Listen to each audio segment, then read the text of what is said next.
Good morning, everyone. At this time, I will call our Ethics Commission meeting to order. First, we'll do roll call. Chair Wallen here, Vice Chair Dufferin, Here. Commissioner Greenwald, Here. Commissioner Lowry, Here. Commissioner Oscarson, Here. Commissioner Towler, Here. Commissioner Yen, Here. and Commissioner Sheets is not here. Please mark him absent. For staff, we have Commission Counsel Chase, Yes, here. Executive Director Armstrong, Here. Associate Counsel Bassett, Senior Legal Researcher Hayden, Here. right? And then we have Executive Assistant Pedroza. Here. This time we'll do the Pledge of Allegiance.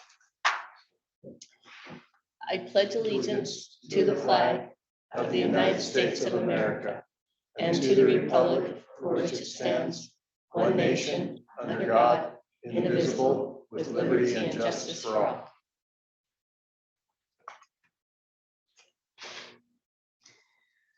This time I would like to ask if we have any public comment. Executive Director Armstrong, is there any members of the public present? There are no members of the public physically present, and Executive Assistant Pedroza confirmed we received no written public comment. Okay. And do we have any members of the public on Zoom? We have one member of the public on Zoom who has not indicated that they would like to make public comment at this time. Okay, thank you. Next item, item 3, approval of the September 21st, 2022 commission minutes. Commissioners Greenwald, Sheets, and Yen were not present at the September meeting, therefore they may not participate in this matter in the approval. All other commissioners may participate. Are there any additions or corrections to the minutes as read? Madam Chair, Yes, I had Vice Chair Dufferin. a correction, or maybe just a clarification on item number 4. It's the, see where I put that at there. It'd be page 2, I believe. And actually page 3, at the very end, it said the motion was put to a vote unanimously, but I think we should say the motion was put to a vote and was approved unanimously. Okay. All right, I can go with that change. I didn't have any other All corrections. right, any other changes? All right, do I have a motion to approve the minutes as read? I'll make that motion. All right, Commissioner Lowry made the motion. All right, Commissioner Oscarson seconded. All those in favor say aye. Aye. Opposed? Motion carried. Next item is item 4, discussion and approval of proposed stipulation in ethics complaint case number 19-126C, Lou, former city manager, City of North Las Vegas, Nevada. At this time, I would like to note that proper notice has been provided and waivers have been received for ethics case number 19-126C, Lou. Further, the members of the review panel, Vice Chair Dufferin and Commissioners Greenwald and Sheets may not participate on the consideration of this proposed stipulation pursuant to NRS 281A.2204.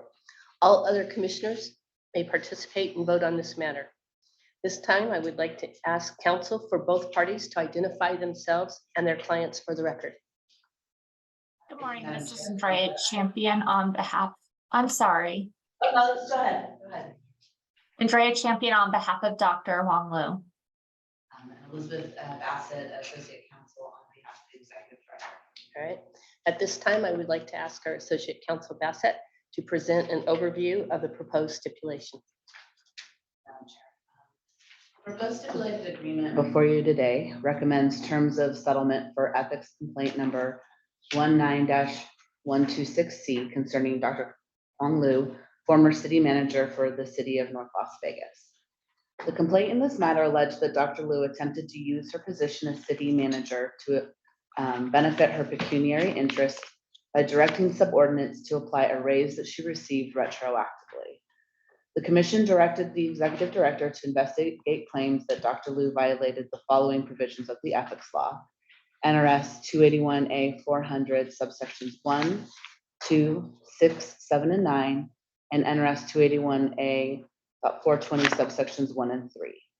Dr. Liu submitted a response to the complaint denying these allegations and arguing that the retroactive application of the raise was allowed under the terms of her employment contract and was standard practice at the city of North Las Vegas. A review panel determined that just and sufficient cause existed for the commission to render an opinion regarding these allegations that Dr. Liu violated the ethics law, and the parties eventually attended a settlement conference at which Vice Chair Dufferin was able to assist the parties in reaching the proposed stipulated agreement before you today. The terms of the agreement are as follows.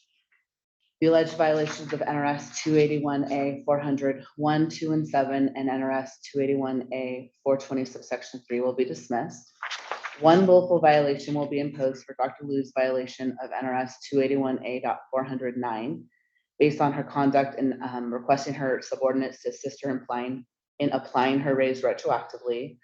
One willful violation of NRS 281A.421 will be imposed for Dr. Liu's conduct in failing to remove herself from the determination of whether her raise should have been applied retroactively.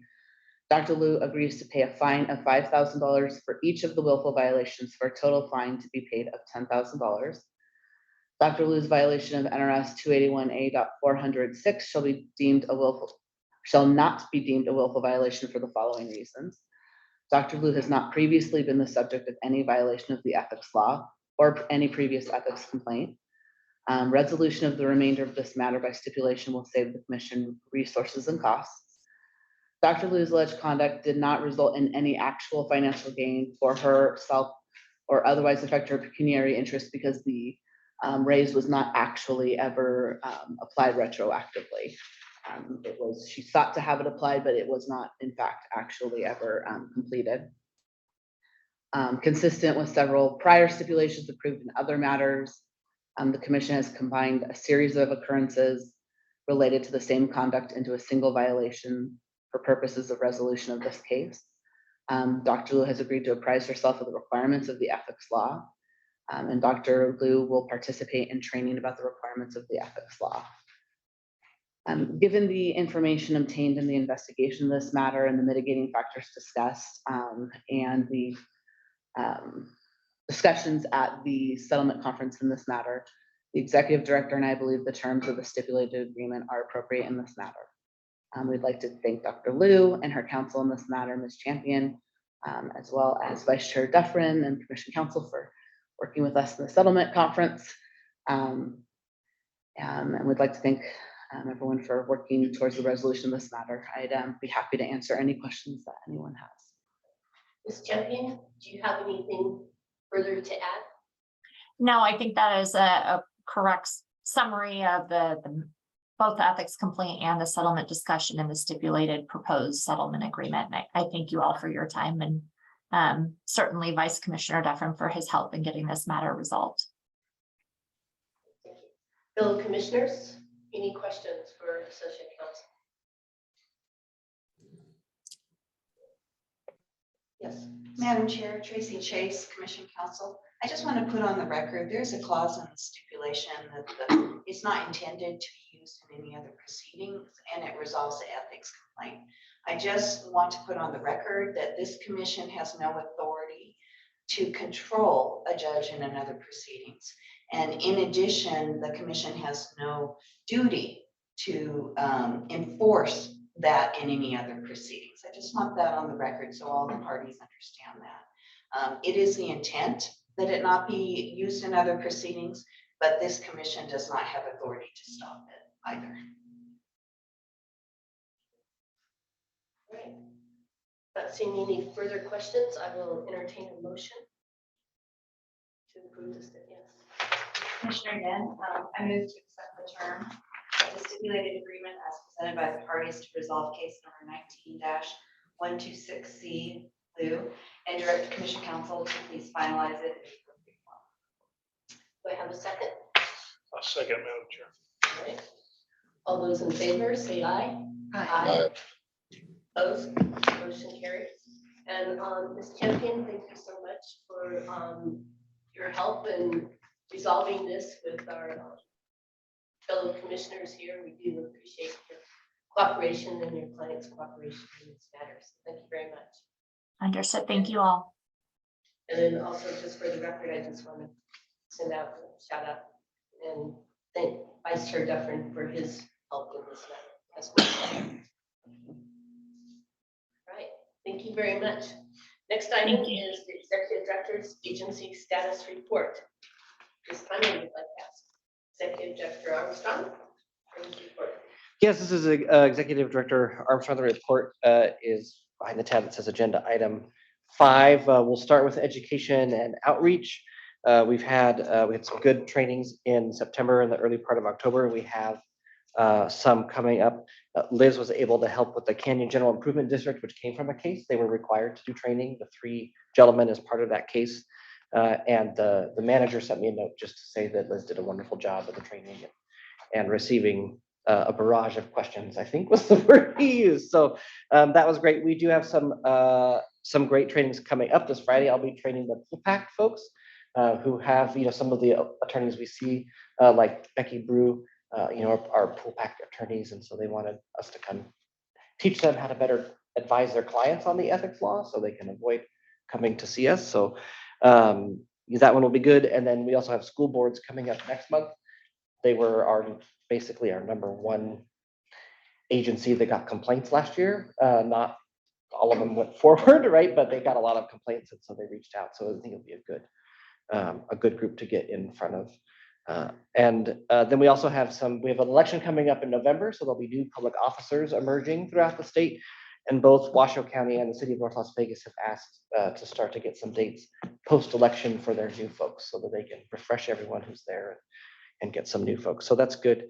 For our online learning system, we've submitted a sole source request with state purchasing, and we're supposed to hear this week, I think, on that. And so we'll see if we have to go out to bid or we can do a sole source as part of that grant, but that is moving along. That money is in our account now that it was approved earlier. For the budget update for the current fiscal year, we bill our local, our city and county partners that pay the assessments. They get billed twice a year. And so those first payments almost all come in. So that's looking good. We had some confusion last year, and the Administrative Service Division changed the billing. And so that got all cleared, and that hiccup seems to be resolved for this fiscal year, which is good. And then the expenses for the commission council leave payout as associated with the retirement will be reconciled toward the end of the year. I was thinking we might have to go to IFC before the actual retirement, but they will reconcile it at the end of the year. I think it's our share of it is about $4,800 to $5,000 for that. And then the information services budget category will need a work program to ensure we've got all the right information services resources. That was also recommended by our budget partners, instead of asking for better internet, reliable internet connection in the next session, to just go get it this year. And so we're working with them to figure out where that can come from, the funding for that. So and then in terms of the budget building, we haven't received any budget questions yet. There was an email this morning from the administrator of the Administrative Services Division that said, here's how it's going to go with the Governor's Finance Office and LCB. The agency request budget, which you might hear referred to sometimes as AO1, became public on Friday. And then the governor's requested budget becomes public typically right around the state of the state speech. In between that time, the Governor's Finance Office and the LCB work together to make any budget corrections, ask questions. So we should be getting questions soon. And we're working on getting a presentation to the Governor's Finance Office on our budget requests in that time frame so that they have a better understanding of what our asks are. So my understanding, so far they've done the big agencies, and they're starting to try to schedule the smaller ones.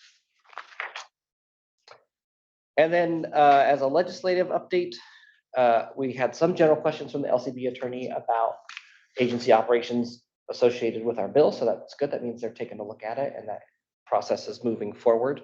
It was more about, in our bill, we have some items about time extensions, and they wanted to know, there's a provision in the current law that if you have somebody who's a subject, they have a certain amount to send in their written response. And if that written response, I can, as the executive director, extend that deadline. And so they were asking if that should also go under this new thing where the chair extends it. I said, no, the executive director can still extend that timeframe. And then I let them know also, because it's not really in the statute, and explained about our waiver process, so that I would never extend that time frame without securing a waiver of the panel timeline also associated with that. So that was the only clarification they've asked so far. I have a reminder on my calendar every Monday to look at the new BDRs because they're published on Friday. And so currently I have 19 bills selected for us to monitor throughout the session. They're not 19 bills about government ethics, but they are like related to boards and commissions or related to public employees. And so they could tangent or open meeting law. So they're things that aren't going to affect us substantively in terms of the ethics law, but that we should be aware of as an agency. And then when they get published, sometimes you go, oh, we don't need to care about that at all, and that list comes down. But so far we're at 19 bills for us to kind of be looking at when the session starts. And then we'll have election results at our next meeting, so we'll be able to kind of be thinking about our strategy for the session more once we know what the makeup of the legislature looks like. Vice Chair Dufferin has a question for you. Yeah, thank you, Madam Chair. For those 19 bills that we're looking at, and then any further bills that come up, how are you going to let us know, or are you going to let us know? Update us? Are you going to do it like via email, or are we going to have an item on the agenda each month? Yeah, I would ask you what your preference is. I was thinking that what would likely happen, and what I've done in previous agencies, is when the session starts, when we start to get some stuff, is either a weekly or every other week email to the whole agency, which would be commissioners and staff, with that information about where things are, if there's upcoming hearings. So we also still have the legislative subcommittee. And so if that team needed to meet at some point, we can definitely pull that together. But right now we just have the subject, so there's not a lot of good information, but I can certainly present the list of bills we're watching. I can include it as part of the executive director's report. Yeah, I don't know if it's necessary to bog the agenda down with that, but it would be, I liked your idea of just shooting out an email so we can read it at our own pace. And Yeah. And because there's no action that needs to be taken, it's just an informative piece of information. So Yeah. that'd be helpful to us, I think. So thank you. Yeah, I think an email would be sufficient. Helpful. Okay. Yes.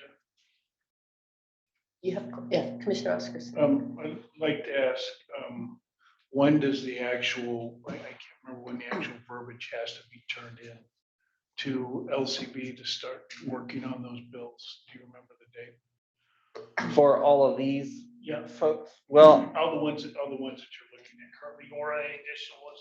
Because I think the timeline's getting close to submit them, right? yeah, I mean, and part of it is there are people who have submitted BDR requests who might not be elected again. Correct. Right. And so, and then the new members of the legislature have to kind of hurry and try to see if there's like some bills that other people had. So, yeah. So I don't know when that time frame is. I know ours is in and being worked on. So that's. Could you, with the permission of the chair, could you just kind of give us a timeline of what the dates are? I know it's on Yeah. them, and that way maybe just email it out to the members of the legislative committee, so we know what we're looking at as far as timelines go. Yeah. If possible. Yeah, because there's a handful that you'll be able to read the language before they actually convene, which is handy. And then, we all know that language changes significantly during the whole process, so. And then just the last bit for my report that's not in the written part is just a kind of outlook on the meetings. Our November 16th meeting, I imagine, will be a pretty robust meeting. Hopefully we'll have some personnel action to take in terms of the hiring process for commission counsel. And then we'll definitely have, I think, a handful of cases that are agreed stipulations for the commission to review, and then a handful of panels also. I don't foresee us. I will probably have also need to have panels in December, but not a full commission meeting unless the hiring process goes into December and we would need a commission meeting just focused on the hiring of a commission counsel. We would not need one for case resolution or anything like that. And if we do have if we don't do a hiring meeting, in November, if we don't have candidates to have the full commission to hire, then we will have one in December, no doubt. And I would propose having it earlier in the month because Commission Council's last day is the 12th. Yep. Yeah, so we would want to have it early in the month. And we'd want to have as many people as possible in person, just because you see a different person in person than when you see them on Zoom. So yeah, so just kind of keep that in mind. And I don't know if we want to go and figure out a proposed date so that way people can kind of have a placeholder. I think Yeah. that might be kind of a good idea. Yeah, So, we can, Yeah. following this, we can reach out and get the best dates for Okay. folks for a placeholder or two in December. Yeah, that would be good, because I think, December gets busy, and if we have a placeholder, then we know, and we don't have to use it, then we have a free day. And that concludes my executive director's report. Right, are there any other questions for our executive director? His report. All right, seeing none, I'll entertain a motion to approve the report as presented. Barbara Grunwald, I so move. All right, do I have a second? I'll second. All right, all those in favor say aye. Aye. Aye. Opposed, motion carries. Next item is item 6. Discussion on the ongoing commission's branding project, including possible direction to the executive director on branding and logo design development. I'd like to call the item and ask the executive director Armstrong for his presentation on the branding project. Thank you, Chair. The after agenda item 6 in the materials are a series of branding logo samples. So we took the conversation, last time, which focused on really a brand of integrity and trust, and then acquired some logo samples and refined them a little bit for you. And so you'll see about 6. One is kind of 2 different versions of the same thing. So you'll see about, essentially 5 different potential logos in front of you. And then behind that are some use cases, because it's always helpful to see what an actual logo looks like the way we use it. And so you'll see what it would look like as letterhead. As part of the branding project, once we select a logo, there would be some other changes to the letterhead so that it was all like a uniform look, but just a real kind of rough, hey, this is what this logo looks like on top of letterhead in training materials. And then where a bunch of people experience us virtually, in one of our social media items. So for today, we're pretty flexible. If you guys land on one you want to go forward with some tweaks, if you hate them all and say this is terrible, we want to go in a totally different direction, we can do that too. So I would just turn it back over to you, Chair, for a discussion in a direction we want to go. I just want to open it up to everybody, and I want to hear everybody's comments on the logos, and I want to thank Executive Director for all the work that you put into it. I was going through there going, wow, it's got examples of how it would look. So I will open it up to my fellow commissioners. So Commissioner Jens. So there's 2 that I really like. I love the Battleborn with the color. And then I actually like on page 3, the first one, but I would tweak it. So it's the one with the state of Nevada inside the circle. I would tweak it and get rid of what I call the lion badge behind it. Yeah. I would make inside the circle white, the star blue, and then the state blue, and make that a little bigger within the circle. So I love having integrity trust on the branding. So those are my 2 favorites. All right, Commissioner Towler. Yeah, I like the Battleborn one. As I went through them, that one just kind of jumped out at me, and pulled the state flag in, of course, and made it pretty obvious it was a Nevada, based commission, and that's just but they all look nice, and I like the previous comments there about maybe some tweaking to the changes of that other one. But if I had to pick one, I'd say the Battleborn. And then Commissioner Grunwald. I like the very first one, because it's simple and it's just there. I like that one. But I also like all the others, so. All right, that's narrowing it down. Right. Feel like I'm on The Voice here. So I vote for number 1, but I'm okay with any of the others. Okay, all right, thank you. Commissioner Oscarson. Madam Chair, I agree with Commissioner Yan. I like the Commission on Ethics Integrity Trust. But it would be nice if we could put, like she stated, and I think I understood, Mr. Yan, I apologize if I misunderstood, but some color in that one. Take the badge out, take that and do, you know, almost do the, I was thinking you could almost do inside that one, Integrity and Trust Commission on Ethics, and actually, if we're allowed to, put the state seal right there. Okay. And get rid of the actual state. So Yeah. Okay. And just put the state seal on there that identifies us as Nevada and gives it some color and those kind of things. Okay. Commissioner Lowry. I want to thank the executive director and all of our team. I think they did a really nice job of capturing our discussion. When I saw them, I was like, oh, I told you I'd know it when I see it.